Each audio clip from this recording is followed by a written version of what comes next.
Por muitos anos, o Kremlin não encarou Kaliningrado como uma vulnerabilidade, mas sim como um ativo estratégico formidável. Era frequentemente descrito nos círculos militares como o porta-aviões inafundável da Rússia, um posto avançado fortemente militarizado encravado no flanco norte da OTAN. A partir dessa posição avançada, Moscou podia projetar poder por todo o Mar Báltico, ameaçar rotas de navegação vitais e exercer uma pressão constante e de baixo nível sobre seus vizinhos. O Esclave abrigava o quartel-general da frota russa do Báltico, sistemas avançados de defesa aérea como o S-400 e, o mais ominoso, mísseis balísticos Iskander com capacidade nuclear. Esses sistemas de armas davam à Rússia a capacidade de criar uma bolha de anti-acesso ou negação diária, desafiando efetivamente a liberdade de movimento da OTAN em uma crise. O valor estratégico dessa posição era imenso. Permitia à Rússia ameaçar o corredor de Suwałki, uma estreita faixa de terra de 100 quilômetros ao longo da fronteira polaco-lituana, que é a única conexão terrestre entre os estados bálticos e o restante da aliança da OTAN. Ao ameaçar esse corredor tanto de Kaliningrado a oeste quanto de Belarus a leste, a Rússia poderia, teoricamente, cortar a Lituânia, a Letônia e a Estônia de seus aliados, criando um cenário que os planejadores militares em Bruxelas encaravam com a máxima seriedade. Kaliningrado era a pinça ocidental nessa manobra potencial, um punhal apontado para o coração do princípio de defesa coletiva da OTAN. Essa postura militar transformou o Esclave em uma fonte constante de ansiedade para a Polônia e os estados bálticos, exatamente como Moscou pretendia. Esse papel como bastião militar moldou o caráter interno da região tanto quanto sua percepção externa. Uma parcela significativa de sua economia e população estava ligada à presença militar, criando uma atmosfera de guarnição que contrastava fortemente com os crescentes laços comerciais com seus vizinhos europeus. O Esclave era um lugar de contradições, um território buscando uma integração econômica mais profunda com a Europa, enquanto simultaneamente servia como plataforma para a intimidação militar contra ela. Para o Kremlin, essa dualidade era vantajosa. Podia alavancar os laços econômicos como ferramenta de soft power e influência, mantendo a ameaça militar em reserva como ferramenta de coerção. Kaliningrado era, em essência, a vanguarda da Rússia na zona cinzenta da competição híbrida com o Ocidente. O impacto psicológico dessa estratégia era significativo. Para a Polônia, Lituânia, Letônia e Estônia, a presença de uma força militar russa tão concentrada em suas fronteiras era um lembrete permanente da ameaça persistente do leste. Isso justificava seus apelos por uma presença mais forte da OTAN, impulsionava seus próprios programas de modernização militar e reforçava uma desconfiança histórica profundamente enraizada nas intenções de Moscou. Kaliningrado não era apenas um pedaço de território russo. Era um símbolo da recusa da Rússia em aceitar plenamente a ordem de segurança pós-Guerra Fria na Europa.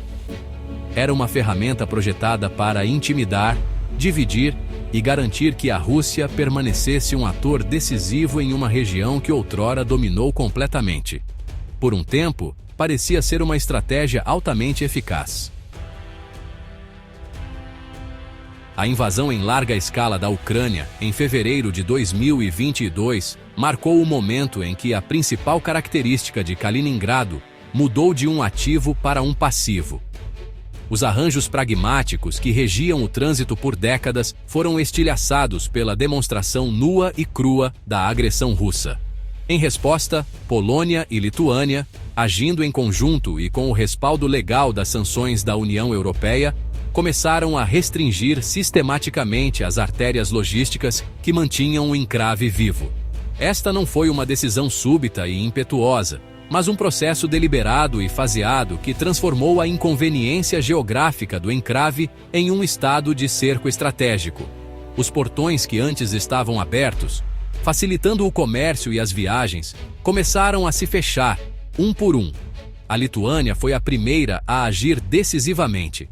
Citando sanções da UE sobre uma ampla gama de produtos, incluindo aço, cimento, carvão e tecnologia avançada, as autoridades lituanas interromperam o trânsito ferroviário desses itens sancionados da Rússia continental para Kaliningrado.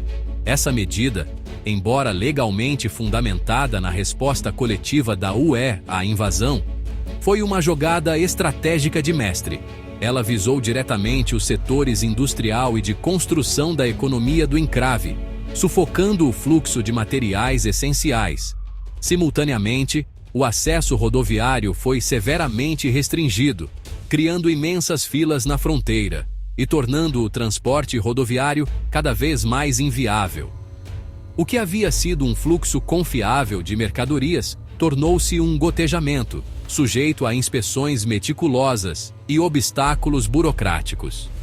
A Polônia logo seguiu o exemplo, coordenando suas ações com seu aliado lituano.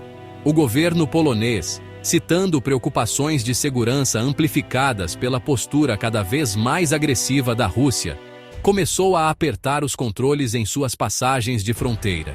A situação escalou dramaticamente em setembro de 2025, quando Varsóvia fechou suas passagens de fronteira com Belarus por tempo indeterminado, após provocativas manobras militares russo-bielorrussas e uma série de incursões de drones. Embora essa ação fosse direcionada a Belarus, ela teve um efeito cascata na logística já tensa para Kaliningrado. A mensagem era inequívoca. A era do trânsito fácil havia terminado. O cerco não era mais apenas uma questão de conformidade com sanções. Havia se tornado uma realidade estrutural, uma característica permanente do novo cenário de segurança no leste europeu. Essa ação coordenada de Polônia e Lituânia representou um realinhamento fundamental de poder na região.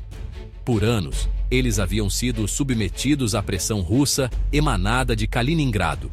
Agora, eles eram os que aplicavam a pressão, aproveitando sua vantagem geográfica para impor custos reais a Moscou. Eles efetivamente transformaram o porta-aviões inexpugnável da Rússia em uma fortaleza sitiada, demonstrando que a dependência do encrave de seus vizinhos era seu calcanhar de Aquiles. O cerco estratégico não era um bloqueio formal no sentido militar, mas em termos econômicos e logísticos, seu efeito foi igualmente devastador. As linhas de vida estavam sendo cortadas, e Kaliningrado estava sendo metodicamente isolada do país ao qual pertencia. O cerco estratégico imposto pela Polônia e Lituânia não apenas reconfigurou mapas militares, ele desencadeou o mais severo choque de abastecimento em Kaliningrado desde o colapso da União Soviética, com consequências devastadoras para a população. O primeiro setor a ruir foi o transporte rodoviário. Durante anos, um ecossistema dinâmico de empresas de transporte formou a espinha dorsal do comércio da região, levando mercadorias entre a Rússia e a Europa. À medida que as passagens de fronteira se tornaram gargalos e depois fecharam completamente, esses negócios foram privados de sua força vital. Caminhões ficaram parados, contratos foram cancelados e empresas inteiras que antes prosperavam foram à falência quase da noite para o dia. O resultado foi uma onda de desemprego em massa que atingiu as comunidades, deixando milhares de motoristas, mecânicos e equipes de logística sem trabalho e sem perspectivas. A paralisação do transporte ferroviário de bens sancionados desferiu um segundo golpe, igualmente paralisante.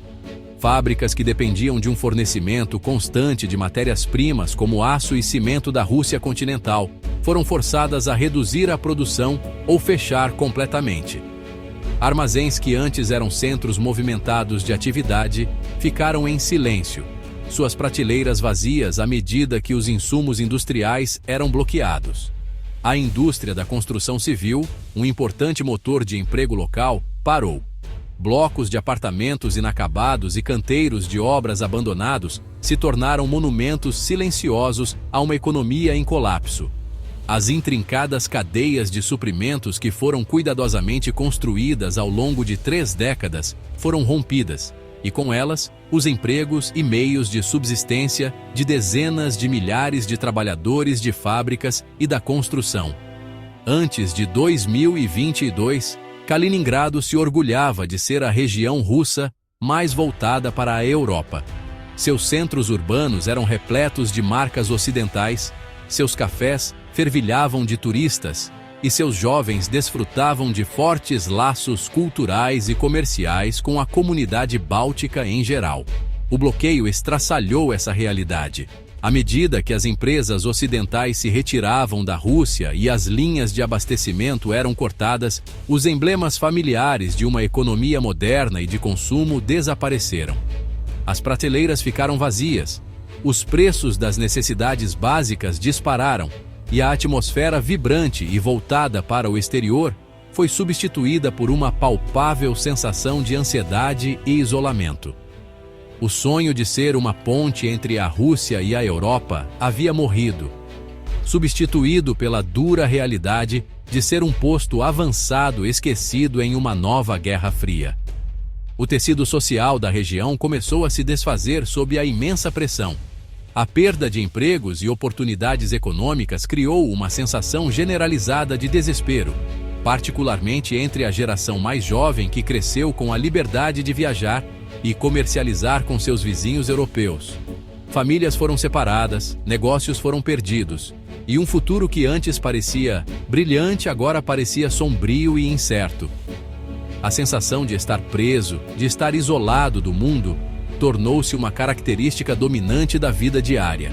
As decisões estratégicas tomadas em Moscou, Varsóvia e Vilnius não foram manobras geopolíticas abstratas. Elas tiveram um impacto direto, doloroso e duradouro na vida de quase 1 milhão de cidadãos russos que vivem no enclave sitiado. Diante do estreitamento do bloqueio terrestre, Moscou depositou suas esperanças em uma linha de vida marítima para salvar seu enclave sitiado. O plano era contornar a Polônia e a Lituânia por completo, aumentando drasticamente o transporte marítimo dos portos próximos a São Petersburgo, através do Mar Báltico, até Kaliningrado. No papel, parecia uma solução viável, uma forma de contornar o cerco estratégico e mostrar que a Rússia não poderia ser isolada. No entanto, essa estratégia marítima rapidamente colidiu com as duras realidades da logística, economia e infraestrutura. A rota marítima, honestamente, provou ser um substituto ineficaz para os corredores terrestres eficientes e de alto volume que deveria substituir, e acabou falhando em evitar o estrangulamento econômico da região. O problema mais imediato e intransponível foi a velocidade e a escala. A viagem por mar é, por sua própria natureza, mais lenta do que por trilho ou estrada. O que antes levava 1 ou 2 dias de caminhão agora demorava vários dias, se não semanas, dependendo da disponibilidade da embarcação e das condições climáticas. Os tempos de entrega para tudo, desde alimentos perecíveis até componentes industriais, dobraram ou até triplicaram. Além disso, a rota do Mar Báltico simplesmente não conseguia lidar com o volume de mercadorias que antes fluíam por terra. A Rússia não tinha um número suficiente de navios de carga adequados, e a infraestrutura portuária, tanto em Kaliningrado quanto perto de São Petersburgo, era inadequada para gerenciar um aumento tão súbito e massivo no tráfego, levando a gargalos e ainda mais atrasos. Os custos econômicos associados à rota marítima foram, bem, ruinosos. O transporte marítimo é drasticamente mais caro do que o frete terrestre, especialmente para remessas menores e mais frequentes. Esses custos exorbitantes foram inevitavelmente repassados para empresas e consumidores em Kaliningrado. O preço dos bens de consumo diário disparou, colocando uma imensa pressão sobre os orçamentos domésticos que já estavam tensos pelo aumento do desemprego. Para as empresas, o aumento dos custos de transporte corroeu as já pequenas margens de lucro, tornando impossível competir.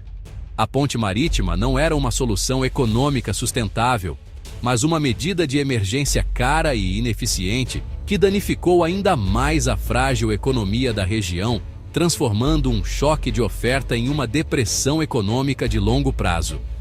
Em última análise, a tentativa de abastecer Kaliningrado por mar foi um fracasso. Realmente demonstrou os limites do poder de Moscou e a profundidade da vulnerabilidade do enclave. O Kremlin poderia projetar poder militar de Kaliningrado, mas simplesmente não conseguia desafiar os princípios básicos da logística moderna. A incapacidade de abastecer adequadamente seu próprio território expôs o bloqueio como uma ferramenta altamente eficaz de guerra econômica. A rota marítima lenta, cara e não confiável serviu apenas para sublinhar o profundo isolamento de Kaliningrado. Foi uma ponte longe demais, uma linha de vida que não conseguiu suportar o peso das necessidades de uma região inteira, deixando o enclave e seu povo à deriva, em um mar de dificuldades econômicas. O bloqueio coordenado de Kaliningrado não foi um ato isolado, mas parte de uma mudança histórica e muito mais ampla na postura estratégica da Polônia e da Lituânia. Pela primeira vez, essas duas nações começaram a agir em profunda e estrutural união para criar uma defesa unificada contra a agressão russa, transformando a vulnerável lacuna de Suwałki de um ponto de fraqueza em um escudo fortificado. Suas ações conjuntas foram muito além das sanções, abrangendo novas leis, defesas de fronteira aprimoradas e cooperação militar sem precedentes. Essa nova resolução nasceu da percepção de ameaça compartilhada após a invasão da Ucrânia em 2022 e de um entendimento mútuo de que sua segurança era indivisível. Essa resolução foi testada e solidificada durante o tenso outono de 2025. Em setembro, a Rússia e a Bielorrússia lançaram os exercícios militares Zapad 2025, mobilizando mais de 30 mil tropas, no que foi amplamente visto como um ensaio para um ataque à lacuna de Suwałki. A resposta da Polônia foi rápida e massiva. Ela deslocou aproximadamente 40 mil de seus próprios soldados para suas fronteiras orientais. Um sinal claro de que qualquer agressão seria respondida com força esmagadora. Essa poderosa contra-mobilização, em estreita coordenação com a Lituânia, demonstrou uma nova confiança e capacidade. Os dias de ser passivamente intimidado haviam acabado. Polônia e Lituânia estavam agora moldando ativamente o ambiente de segurança em seus próprios termos. O desafio de segurança logo evoluiu de ameaças convencionais para a guerra híbrida. Desde setembro de 2025, uma série de incursões de drones russos colocou toda a região em alerta máximo. Em um incidente notável, quase 20 drones russos foram abatidos sobre a Polônia por uma combinação de unidades de defesa aérea polonesas e aliadas holandesas. Em resposta a essas provocações, a Lituânia aprovou uma nova lei autorizando seus militares a abater qualquer drone que violasse seu espaço aéreo sem aviso. Esse ajuste legal foi um passo crítico para fortalecer as defesas do país contra o tipo de agressão negável e de zona cinzenta que a Rússia havia aperfeiçoado. Foi uma declaração clara de que as regras de engajamento haviam mudado. Esse período de tensão elevada forjou uma poderosa aliança polaco-lituana, mais integrada e responsiva do que nunca. Seu planejamento militar conjunto, inteligência compartilhada e ações coordenadas na fronteira criaram uma frente defensiva contínua. Líderes militares poloneses declararam abertamente sua capacidade de neutralizar qualquer ameaça dentro de um raio de 300 quilômetros. Uma referência velada a Kaliningrado. As duas nações não eram mais apenas vizinhas. Eram parceiras estratégicas unidas por um propósito comum: garantir o flanco oriental da OTAN e assegurar que a lacuna de Suwałki seria uma barreira impenetrável, não uma porta aberta para a agressão russa. Essa aliança alterou fundamentalmente o equilíbrio de poder na região do Báltico. A nova era de determinação polaco-lituana não se expressava apenas através de movimentações de tropas e mudanças legais. Ela estava sendo fisicamente construída na paisagem com concreto e aço. Reconhecendo que uma defesa crível exige barreiras físicas robustas, Ambas as nações embarcaram em projetos ambiciosos para fortificar suas fronteiras com Kaliningrado e Belarus. Não eram meras cercas, mas sistemas defensivos complexos e multifacetados, projetados para retardar, canalizar e deter um potencial agressor. O esforço mais visível e simbólico dessas iniciativas foi a instalação, pela Lituânia, dos dentes de dragão, grandes obstáculos antitanque de concreto em forma de pirâmide, ao longo de sua fronteira com o enclave russo. Este endurecimento físico da fronteira foi uma resposta direta à ameaça de um ataque terrestre convencional. As fortificações antitanque foram projetadas para desorganizar formações blindadas e canalizá-las para zonas de aniquilação pré-planejadas, ganhando um tempo precioso para as forças da OTAN se mobilizarem e responderem. Essas medidas foram complementadas pela construção de estradas de patrulha reforçadas, instalação de torres de vigilância avançadas e abertura de aceiros ao longo da fronteira. Foi um esforço metódico e custoso para transformar uma fronteira antes porosa em uma linha defensiva formidável. A mensagem para Moscou foi gravada no concreto. A rota terrestre para e de Kaliningrado era agora uma zona militarizada, não um corredor comercial. Além das defesas estáticas, a resposta a novas ameaças, como a guerra de drones, tornou-se uma prioridade máxima.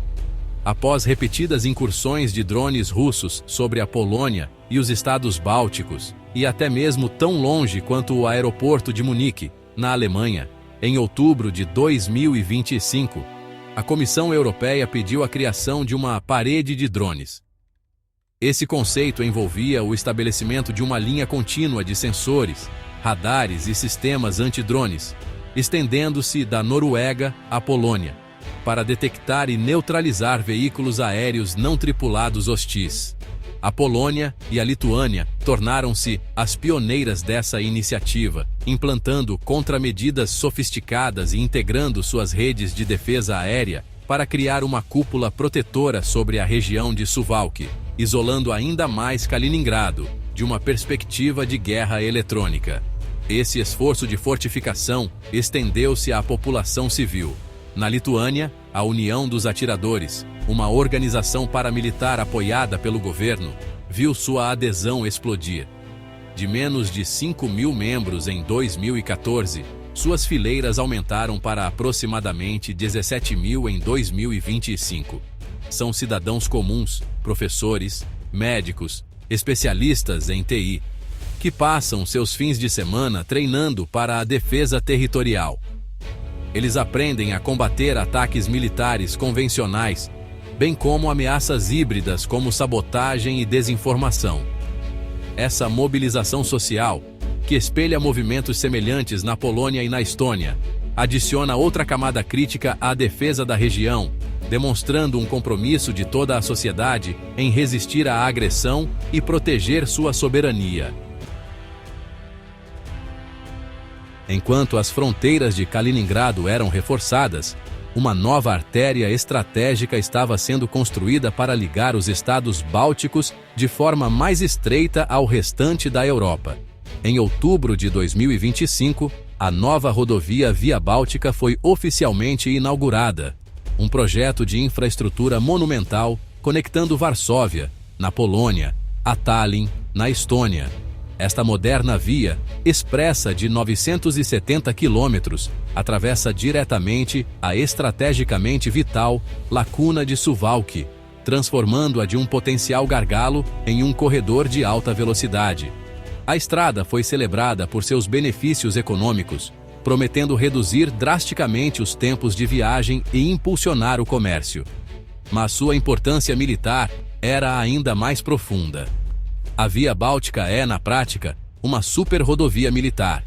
Seu projeto permite o rápido deslocamento de tropas da OTAN e equipamentos pesados de bases na Alemanha e na Polônia diretamente para as linhas de frente nos estados bálticos. O que antes seria uma jornada lenta e complicada em estradas estreitas e sinuosas, agora pode ser realizado em uma fração do tempo. Essa mobilidade aprimorada fortalece dramaticamente a postura de dissuasão da OTAN. A capacidade de reforçar os estados bálticos de forma rápida e eficiente é um pilar da estratégia de defesa da aliança, e a Via Báltica fornece a infraestrutura física para tornar essa estratégia crível. É um poderoso contrapeso à vantagem geográfica que a Rússia outrora possuía sobre a região. A rodovia é apenas um componente de uma visão maior para integrar a infraestrutura da região báltica com a Europa Ocidental. Um projeto complementar, a Rail Báltica, está atualmente em construção, com suas primeiras seções previstas para serem abertas até 2030. Esta linha ferroviária de alta velocidade fornecerá outro corredor crucial para transporte civil e militar, reduzindo ainda mais a dependência histórica da região dos sistemas ferroviários de bitola russa. Juntas, a Via Báltica e a Rail Báltica representam uma reorientação permanente dos estados bálticos, afastando-os do leste e aproximando-os do oeste. São projetos de concreto e aço que solidificam uma escolha política e estratégica, tornando a integração da região na Europa irreversível. Essa nova infraestrutura contrasta fortemente com os elos logísticos em deterioração para Kaliningrado. Enquanto a Polônia e a Lituânia pavimentam novas estradas para se conectar entre si e com seus aliados, as antigas estradas que levam ao enclave russo estão sendo fechadas e fortificadas. A abertura da Via Báltica foi um momento de triunfo silencioso para a OTAN e um momento de crescente desespero para Kaliningrado. Ela simbolizou os dois caminhos divergentes da região, um de integração, mobilidade e segurança coletiva, o outro de isolamento, cerco e vulnerabilidade. A nova rodovia é mais do que apenas asfalto, é a manifestação física de uma nova cortina de ferro descendo sobre o posto avançado russo no Báltico. O efeito cumulativo do cerco estratégico, a falha no transporte marítimo e a fortificação do flanco oriental da OTAN resultaram na inversão completa do papel de Kaliningrado. O porta-aviões inafundável, que antes era a maior força de Moscou no Báltico, tornou-se seu maior passivo. O enclave, projetado como uma fortaleza para projetar poder, transformou-se em uma prisão, seus habitantes presos por uma geografia que não é mais administrável. Seu equipamento militar, incluindo os temidos mísseis Iskander, continua sendo uma ameaça, mas uma ameaça vinda de uma jaula. A capacidade da Polônia e da Lituânia de controlar a logística terrestre da região lhes dá uma poderosa alavanca não militar para exercer pressão e conter o enclave. Essa nova realidade criou um profundo senso de vulnerabilidade, não apenas para os estrategistas do Kremlin, mas para as pessoas que chamam Kaliningrado de lar. O colapso econômico, caracterizado por fábricas fechadas, empresas de transporte falidas e desemprego generalizado, estraçalhou o contrato social. A promessa de uma vida no estilo europeu foi substituída pela dura luta pela sobrevivência diária. Para famílias e empresas, o futuro não é mais uma paisagem de oportunidades, mas um beco sem saída. O impacto psicológico desse isolamento, de estar isolado do mundo por fronteiras hostis, não pode ser subestimado. Ele fomenta um clima de medo, ressentimento e desesperança. O Kremlin agora se vê diante de um dilema estratégico de sua própria autoria. Ele precisa sustentar uma população de quase 1 milhão de pessoas em um território economicamente inviável e logisticamente isolado, a um custo exorbitante. O enclave que deveria manter a OTAN em desequilíbrio tornou-se um dreno constante dos recursos russos e uma fonte de constrangimento político. Qualquer agressão militar lançada de Kaliningrado agora convidaria a uma resposta rápida e devastadora em um território que a Rússia não pode facilmente defender ou reabastecer. A fortaleza tornou-se refém de sua própria localização, sua força neutralizada por sua profunda dependência dos mesmos adversários que deveria ameaçar. No final, a história de Kaliningrado desde 2022 é uma lição clara sobre a interação entre geografia, poder e consequência. Ela demonstra como um ativo estratégico pode se tornar uma fraqueza paralisante quando as premissas políticas subjacentes que o sustentam colapsam. O outrora orgulhoso posto avançado do Báltico agora parece mais um remanescente esquecido de um império caído do que uma potente ponta de lança de um ressurgente. Para as pessoas que vivem lá, os grandes jogos geopolíticos resultaram em uma realidade simples e brutal. Suas casas estão em uma prisão, os portões estão trancados, e sua conexão com seu próprio país é uma esperança distante, cara e frágil através de um mar frio e impiedoso.